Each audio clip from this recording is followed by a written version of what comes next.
It's not a jolly, it's not a holiday for people. It is an educational. And if that educational is not going to be used potentially in front of a customer in future, then we should say, no, it's not for us.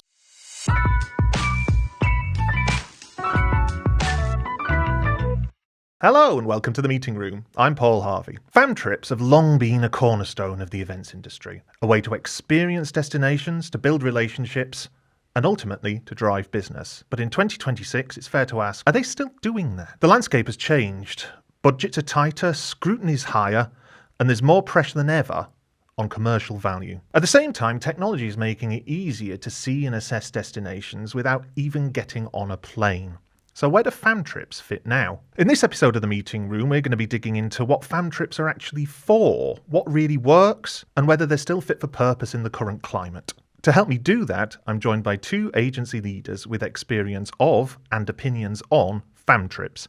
Top Banana MD Jemma Peers and Nteractive Global CEO Ian Cummings. What are fam trips actually for? In my opinion, fam trips are there from an agency perspective to educate and develop team members about destinations and venues. So for us, it's an educational experience. I think it's for driving knowledge, improving knowledge, potentially, reducing risk for when you're making propositions to your existing customers, and making sure that your team are very informed. It's a business tool, and I think it's for educational purposes. When was the last time a fam trip actually changed your perception of a destination? I don't take many fam trips, to be honest. I think it's more important for the team to go on fam trips. I do get invited to a lot, but as someone who gets very involved in the decision making around fam trips and who goes, I don't put myself on them very much.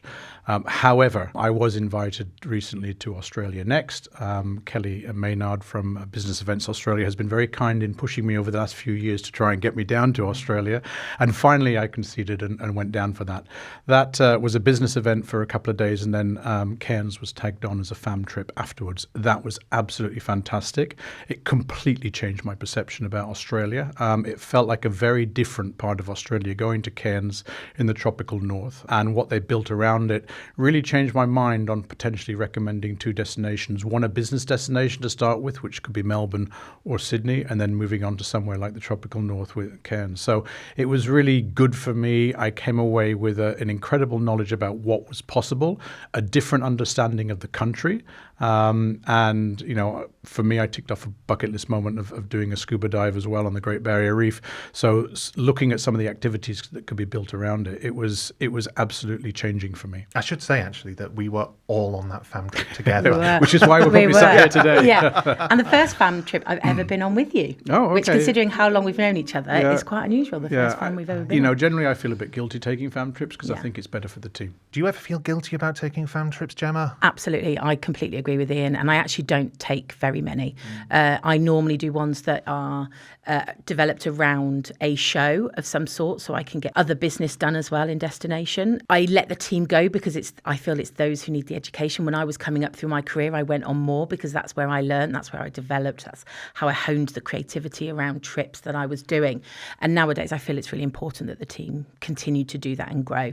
So the ones I go on, I will make sure that the audience is right, that I'm the right person for the person who's hosting the trip as well. I think that's really important. I'll check the level and make sure, that there are the likes of myself and Ian on those trips to make sure that not only am I learning and educating myself about destination that I can bring back to the team, but actually there's also value in the audience that I'm with and the conversations that we can have in the downtime as well. And that's quite important for me when I go on a fam trip. But I don't normally do more than a couple a year. I think that's hugely important in the definition of what the fam trip is for and who is the audience to, because then you design the fam trip differently depending on who's on it. I always ask because I am concerned about getting on a fam trip and finding a different level in the organization on it. Therefore, it's for a different reason. This is going to sound terrible, but I'm not really bothered about looking at size of bedrooms that have been upgraded and they've got, an extra few meters on them. I'm interested in a position where I can strategically recommend a destination to a client who hasn't thought of it in the past and therefore speak confidently about it, but I'm not necessarily interested in looking at 2 or 3 hotel room sizes. You need to make sure that the fam trip is targeted at the right level, and the suppliers of those fam trips, whether it's convention bureaus plus hotels plus destination management companies, should be saying, okay, this is at a executive level. This is at a senior meeting planner level. This is at a junior meeting plan level. And therefore you get the right people on the right fam trip, and then you design it accordingly. It sounds like you both have that sense of responsibility around fam trips, because there is a sort of a social contract around fam trips, isn't there? You know, there's that education in exchange for opportunity. It sounds like that's still quite important. Hugely important for me. I won't send people on a fam trip if I genuinely think it's not something that's going to benefit both parties. It's really important. Yes, there's future. Obviously, you need to educate for the future, and something may come up 6-12 months down the line. But if I genuinely think we won't place business with you because it's not our demographic, it's not our makeup, then I will be really honest with the fan provider to say, it's just not right for us. I think it's really important that social contract is adhered to. It's got to be of benefit for everybody who's investing in it. We're investing time and money in it. They're investing time and money in it. So it's got to be, mutually beneficial. Yeah, totally agree. The reason why is very, very important. And I actually stick my nose in a lot in the decision-making tree, probably to the frustration of the company a bit, but I do want to know why we're sending somebody on a fam trip. After all, the fam trip is very, very expensive for those providers. They're investing a lot of money in us as agencies to do that. And therefore, we need to be very clear on the why. And if it's not for us, if it's a destination that never comes up for us and not likely to, then we need to be prepared to say no. And it's not a jolly, it's not a holiday for people. It is an educational. And if that educational is not going to be used potentially in front of a customer in future, then we should say, no, it's not for us. And let somebody else take that opportunity, because they are undoubtedly costing thousands of investment. Reassuring to know I'm not the only naysayer about it, because sometimes I feel like I'm the one going, no, that one's not for us. But I think it's really important that, there is that honest, transaction and conversation that goes into them. As long as you say that to the provider or the inviter, and they've said, look, we've got this great fam trip, we'd love somebody from Nteractive to come, and you look through it and you go, well, that's not for us. I'm sorry. Like, there's no harm in doing that. It's professional in doing that and making sure that you're not taking up a space that could be used better for somebody else. Do you think that everyone else in the industry has that same sense of responsibility, though? Because you hear it said quite often about going on fam trips, don't you? And we've all been on fam trips and we've been like, well, why are they here? Or there's two people from the same company on the same fam trip, or there's kind of people who don't necessarily have clients that will be interested in that destination. I've got a strong opinion on that. So I think the bigger the agency, the more detached you get from that decision-making tree. I have worked in very big global agencies, as you know, and also smaller agencies. And I do think that you need senior level oversight of who's going on FAMs. If somebody just gets a FAM in the supplier management team and says, oh, we'll send somebody because they haven't been on one recently for a long time. That's completely the wrong attitude in my opinion. So sometimes you do get people on FAM trips that are there and they don't really know the reason why they're there, except to have a good time, or some go begrudgingly. That's terrible. That's a massive no-no for me.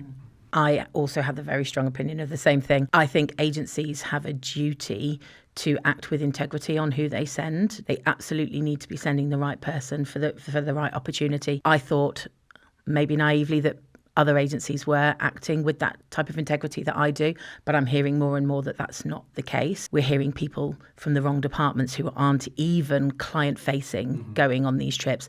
That, for me, is not right, and agencies do need to act with more integrity. If they're doing that, they need to consider, is that fair for what, to send that person for the supplier that's hosting you and investing all that money. So I have very similar opinions. Speaking of stories, I heard last year, as early as the end of last year, of somebody being sent home from a fan trip because the attitude was completely wrong. A lot of, entitlement, a lot of drinking. I think there was, kind of a situation where the people hosting the FAM said, okay, we've got lunch, and then from 4:00 in the afternoon, it's up to, it's down to you. And then the person went, crazy because it wasn't being paid for. And I just think that's wrong. It's the wrong attitude. It's almost going on a jolly and going on a holiday. And I think that's not right. That's not what a FAM trip is about. Therefore, we must be clear with the people that are going that they have a duty of responsibility not only to their own agency but also to the hosts, to make sure that they're learning, being educated, taking something from it, and just behaving in the right way. And I think it's a dual responsibility. So I do think the invitee needs to be very clear on what is the purpose of the family? Ian said that earlier. What's the purpose? Who are you trying to target?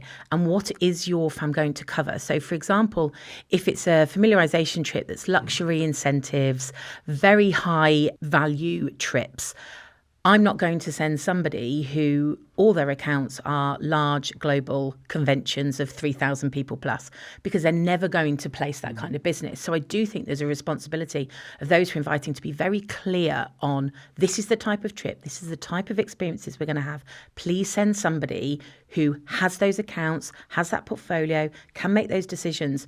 So there is that mutual exchange and that mutual respect, because I have said to people, when they've said, oh, I'd love this person to come on my fam.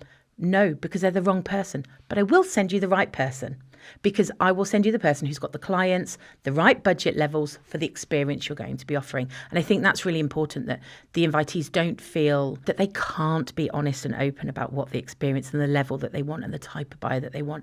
Be honest and we'll send the right people. I think it's really important that there's that dual open conversation about it. Do agencies ever feel a pressure to kind of give business back after a fam trip? I would love to see, and I've never achieved this in my previous agency and current agency, but I would love to see a post-fam trip report, something that's put on the intranet where, other people in the agency can refer to it and they've really put some effort into it with pictures and so on. It would be great to have that, but I know it doesn't happen because everybody gets back to their day job, they're super busy, they're off on another site visit and things like that. So I think that should happen as part of the contract of being on a fam trip. But I also think that, that there is an education that needs to be had across wider teams. So that person who was selected needs to come back and speak to people about it and say, look, this was fantastic. This would be great for your client and so on. And that, again, I think it happens in a limited way. Interestingly, I do make everybody in our business who goes on a fam trip, an educational, does a charity day, anything, they have to, in the monthly staff meeting,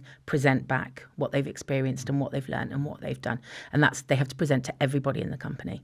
And we have a list. And your turn comes up and off you go. Because I completely agree, there needs to be that kind of mutual exchange of benefit and sharing of information. There needs to be an opportunity to present back to a client the opportunity and perhaps throw that destination in as a wild card and say, you've said you want to go to Barcelona, but what about Sevilla as an alternative? And here's some of the reasons why I'm suggesting this to you. And I think then at least we're doing our job in recommending that destination to a client and making them think outside their initial thoughts.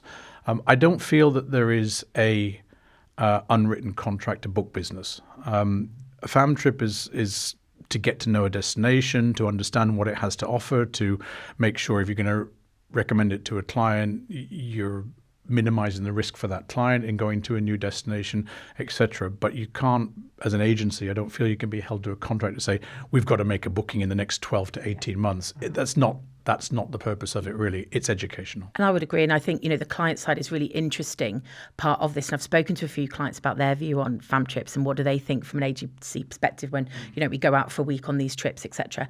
And they said that they think it's really great from an educational perspective. They love the fact that, as Ian said, they can risk check. We can risk check destinations before they go. However, they feel, from the ones that I spoke to anyway, that they wouldn't want a destination pushed on them purely for the fact that their account lead went to that fam trip. They want to make sure that they're only promoting destinations as the agency that works for the group, not just because there was that kind of written contract that you need to place business within a certain amount of time. So I thought it was quite interesting, their take. They wouldn't be in support of us going if they knew that was the case. When you think back to the best fam trips that you've been on, what was it that made it work? Why did it work? Why was it so good? It's always that they've challenged me creatively. They've made me think differently. I always use fam trips to think more about what you could do, how you could push it even further. And I don't think you get that from technology and seeing destinations, through TikTok or anything like that. We'll go and do an experience. I don't know. I did segwaying through Perth once down to Victoria Park. And I was like, how can I push this further? This isn't creative enough. It's just segways, in the street. How can I push it further? Right, we get to the park. We've set up Segway Polo. You've got beautiful picnics, all of this kind of thing. And I'm always looking at how can it push me more creatively to do something different within this destination. Also, I think is when the audience type is right for me. I always get the most value out of a fam trip when the people that I'm on it with, we can have the right level of conversations. We're willing to share ideas. We're pushing each other to think differently about the spaces, what could work, what couldn't, discuss a risk, how would you overcome something? And that's from both the provider of the fam trip as well as the delegates on it, that you're always talking about how it could work, what you could tweak, what you could change, what you could overcome. And those for me are the most successful, and I get the most out of it, rather than sort of a functional 15 hotels back-to-back type of experience. I think we live in a world where experience is everything, and that's supported by social media and everything that people put on social media. So I'm particularly enjoying at the moment the opportunity to look at 2 destinations in one trip, and therefore having a business element for a day or two in a city and then moving outside of the city somewhere else, I think is a great combination to recommend to clients. And I think that being able to confidently speak about that with a client and say, hey, have you thought about this? Why don't you do your business meeting for 2 days? Why don't you spend one day doing team stuff up in another city or somewhere in the country or something like that? And I think having FAMs like that create exceptional experiences that they wouldn't normally do are real value. Do you go on fewer fam trips because that kind of time out of the office is so kind of valuable? I go on few fan trips because I think the team should do them, not me. And I think that they get greater value out of it. So I'd rather put a team member forward who's going to be talking to a client. But if you are going to go on a fam trip, you've got to make sure it's worth your while. Do you get in touch with them and make sure, do you check who's on it? Do you check the itinerary beforehand? Unfortunately, I have to admit that I do check who's on it. When we looked at the Australia Next that we were all on, the level was absolutely perfect. It was agency leaders, and we were going to have some really good talks, conversations around trends in the industry, what's going on, things like that. So there was a lot more hidden value than just the destination.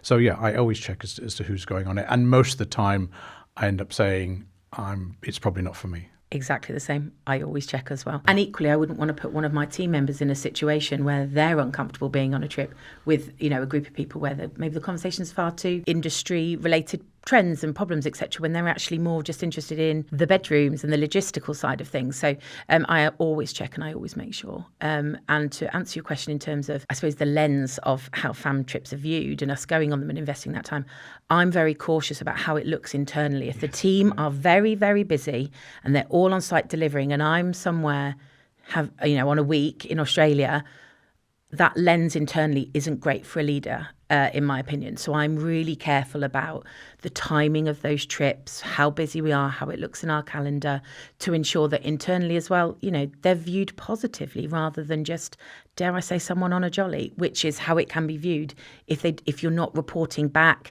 you're not giving the insights of what you've learned, where it could work for what client. So, I'm very sensitive to that within the business. Exactly the same situation. So I joined Nteractive in September of 24. Maynard was keen to get me down to Australia in the end of that year. And I was like, the lens isn't right. Like, it looks really bad if I just joined the company 3-4 months ago and I'm off on a fam trip down to Australia for a good part of a week, if not 10 days. I was like, so that's why I said, maybe next year, Kelly, give me 18 months. And that's why she came back and I was like, okay, fine, I'll do it this time. But yeah, I think the lens is really, really important. And I'd never like to be accused of going on too many fam trips as a CEO. 1 a year, max, maybe 2, but that's it. Do you think fam trips have changed from what they used to be? I mean, like, social media is obviously a much bigger thing now, and phones, and you could, in the old days, I imagine you could just go on a fam trip and just kind of disappear for a week. They are changing due to the cost and value of them. Money's important these days. It always has been, but it's, everybody's scrutinizing every penny and budgets and so on at the moment. So I do think that it's really important that an evaluation is done, and when a fam trip is offered, there is real value in it. It's just not an industry jolly anymore. I mentioned earlier best fam trips and why they worked. If we think back to the worst fam trips that we've been on and what went wrong. I don't think I've been on any bad fam trips. I heard about one about 6 months ago, and I won't say where it was or who was involved, but I heard about one where people were actually looking to book flights home. I remember going on a fam trip and two of the people on the fam trip ended up having a fist fight. Oh my God. We're on the wrong fam trip, Ian. Maybe we should go on more. Maybe we should. I mean, I think I've had, not by any stretch of the imagination, anything like that, but I've had ones where, we've been shown things that just were not relevant at all. And, you've had to kind of stop the program midway and say, look, not trying to be difficult, but these property, you're showing us hotels that are 10, 15 people in size, really boutique stuff. We're all agents who do incentives for 50 people, conferences for 500 people. Please, can you show us more? I've had sort of those sort of experiences where you've kind of had to interject a little bit and ask them to reshape based on kind of what the group are saying and what the group are wanting.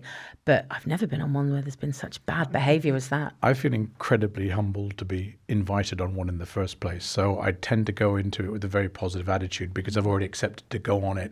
And if people are going out of their way to showcase a destination, so showcase the food, get you involved in cooking, even if you don't like, I do, but even if you don't like cooking, getting you involved in a cooking class, I think you should just be really appreciative and thankful that you get that opportunity. And I kind of enter it in that way.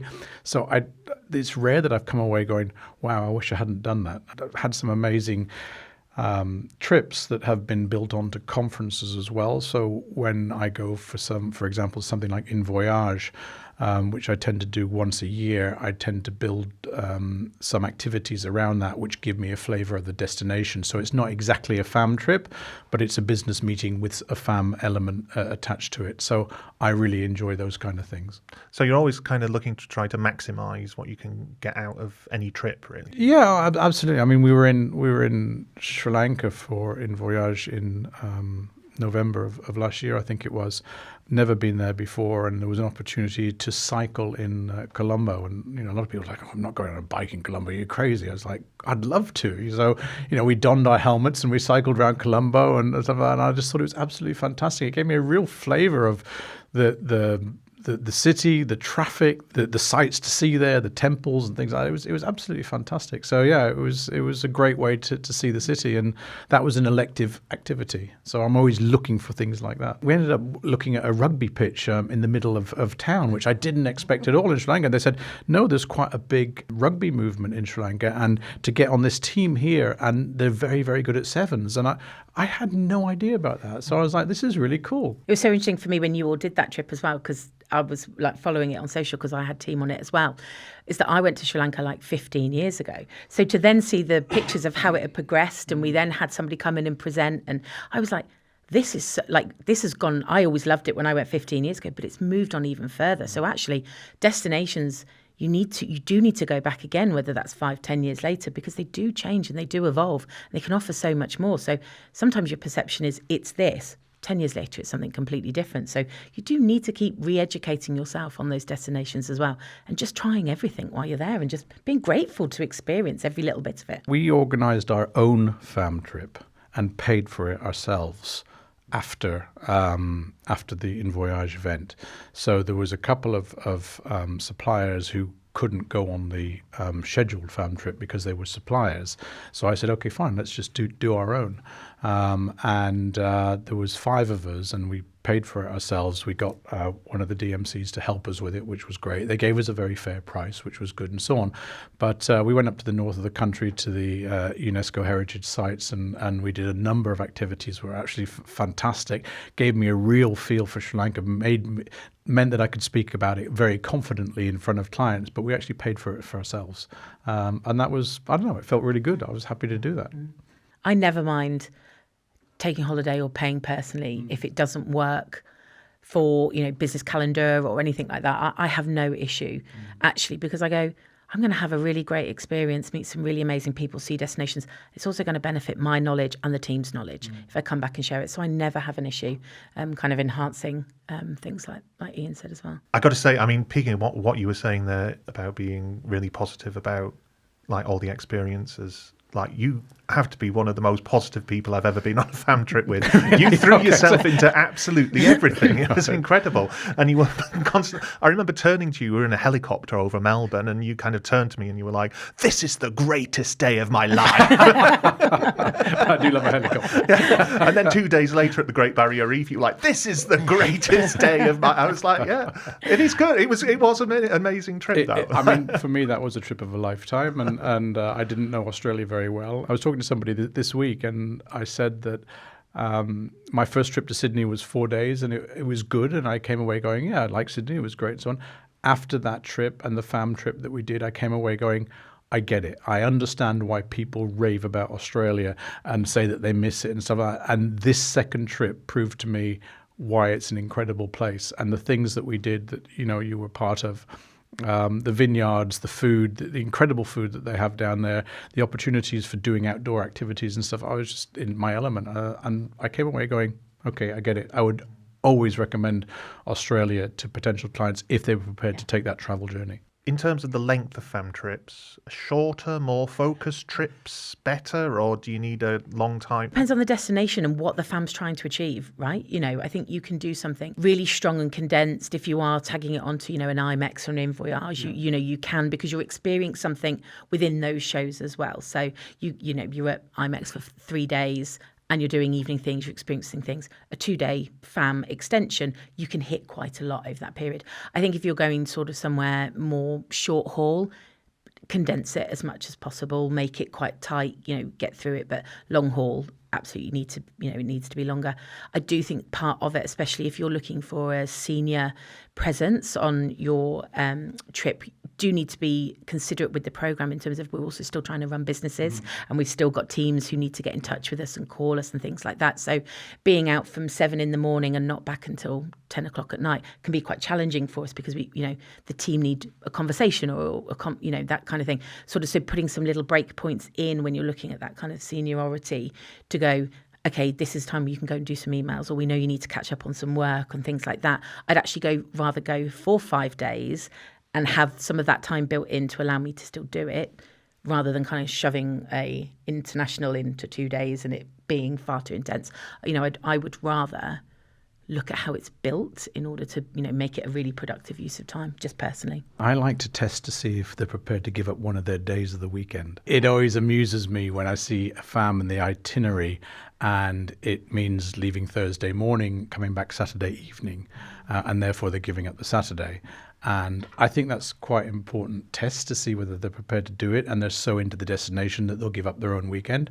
Or if you're going west, sort of US bound, and you fly on a Sunday morning, so as Monday you're really into it on the fam and not flying Monday.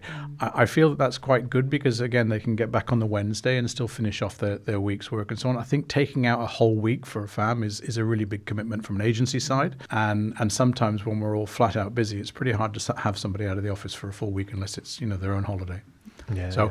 So stick in there a weekend day of travel and see how committed they are.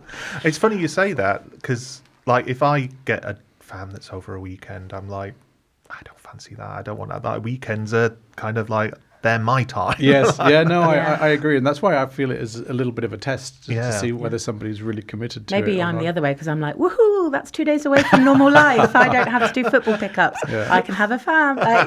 Maybe that's different, but I do think the younger generation, I'm definitely seeing in our team, they don't want to give up their weekends to go on them, and that is a big thing for them.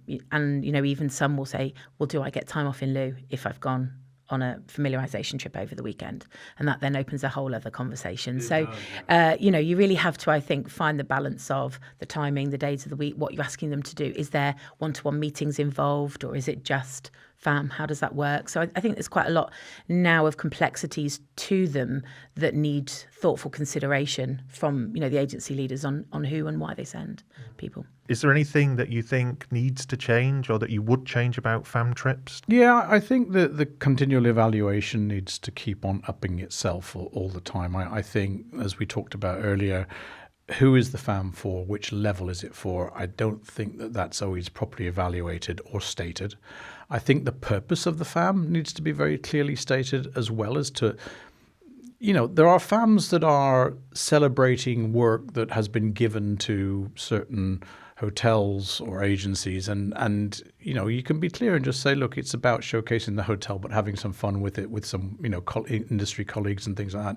Just be clear about it, what the purpose of the FAM is, and then we can understand what the investment is from our side and what that return on the investment is going to be as well. So better definition of what it's for, who it's for, and what we're trying to achieve will help evolve the FAM trip. I don't think it's ever going to go away. It's an industry standard in the events industry, and people love them, people enjoy them, and it helps educate the people. And it's probably not the highest industry paying in the world compared to a lot of other industry categories, but benefits such as FAM trips are really nice for people's own education and growth and development. So they're going to be there. Let's just make sure the definition of them is really clear. I think it'd be a sad day if they weren't part of our industry. Yeah. I really do. I think that they're such a vital and valuable part. I do think that perhaps some of the improvement that could happen from, the people who are hosting the FAM trips could be more about education on the point of purchase as well. I do think that sometimes we go on a familiarisation trip, or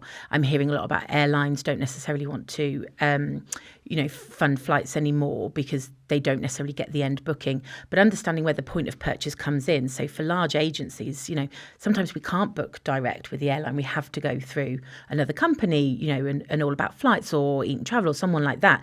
So actually, if the airline understands that it is a top banana booking that did come on that FAM trip, but it's just done in a different way, or we did go to that hotel FAM trip and we did experience that hotel, but it's now being booked through a DMC for whatever reason, as long as the DMC is communicating it is a top banana one. So they're understanding that point of purchase, that it's not necessarily just coming direct from the agency. It might be coming through DMC, it might be coming through a flight provider, but understand the origin. I think that's probably an improvement of communication. And that probably sits with us as agencies as well, that maybe we're not communicating that with the end supplier. We have booked you, but it's through X, Y, or Z. So I think there's probably a little bit of an evolution there in terms of communication that we could do to justify that ROI, which I know those who are hosting the FAM trips, they need ROI in order to, make sure they can happen going forward. I enjoy good convention bureau intervention as well. I think convention bureaus that are very active in showcasing destinations don't necessarily have an agenda. They're not trying to force it to any particular health. They're trying to promote a destination, which when we're dealing with incentives for clients is really, really important for us to know the destination. So I love it when the convention bureaus are very involved in the organization of FAM trips, and I think that for the future needs to continue. Those that are not involved, it really shows up, and they struggle to get people on trips. When convention bureaus show up with hotels, with destination management companies, with top quality restaurants or activities, etc., it brings a lot to the FAM, more of that, please. I agree with you, and I think that the convention bureaus, you're able to have really commercially led conversations with them as well, because there's so many incentives in so many destinations about bringing business to those destinations. You often won't get that information from a hotelier or from a DMC, but you will from a convention bureau. So I think it's really vital, as Ian said, that they're part of that process as well. I mean, one of the things that we saw in Australia was how the convention bureaus worked so well together across the Australia Next events that they had FAM trips to Brisbane, to Adelaide, to Cairns, where we went, etc. But the connectivity between the convention bureaus and the overall, business events Australia was superb. And I think that's the way forward. Just coming to the end, but before we finish, there was one thing that I would love to change about FAM trips. And this is going to sound really pedantic, but as a journalist, the way that we spell the word FAM. So you'll often see FAM is obviously a shortening of familiarization, and you will see it written lowercase, FAM, and then you will see people write it in capital letters, FAM, as if it's kind of an acronym for something. But it's not an acronym for anything. It's just a shortening of word familiarization. FAM doesn't stand for anything. So when people capitalize it, that drives me absolutely wild. Like I say, it's probably just the journalist in me. Noted. Kind of Make sure you don't use capitals. The proofreader. I won't do it again. We're great at acronyms in our business, aren't we? I mean, we don't need any more. I actually have a real problem with mice. We don't use it. I really hate the fact that we call our industry mice. And when you talk to anybody from outside the industry, they go, what the heck, mice? And use capitals for that as well. It really, really frustrates me. It almost undersells our industry, I think, calling it mice, because people laugh at that outside our industry. So, yeah, I'm kind of with you. Good. And I don't call them FAM. I don't like calling them FAMs. It's natural, but they're educationals or they're business development trips, because that's what they should be. Yeah. Right? FAM trips, are they essential business tools, or are they industry perks we're too afraid to question? It's up to us as to what they define them in. I would always hope that we define them as industry business tools, and they should be industry business tools, and that's what it's about. I think the minute you are sending somebody on a familiarization, I won't use the word FAM now, familiarization trip to a destination as a perk, I think we've lost it already. It's not a perk to motivate somebody. It is an educational business tool for a destination, and we shouldn't be treating them as perks. Agreed. It's a business tool, and agencies should act with integrity to make sure they are sending the right people to the right thing for the good of the future of familiarization trips, for the good of the people hosting it, and for the attendees going. They're business tools and they need to be viewed in that way, and we need to act with integrity to ensure that remains. Fantastic. Okay, well, that just about wraps things up. I think we've sorted FAM trips out for the time being. Jemma, Ian, thank you so much for joining me on The Meeting Room. Thank you. Thanks for having us.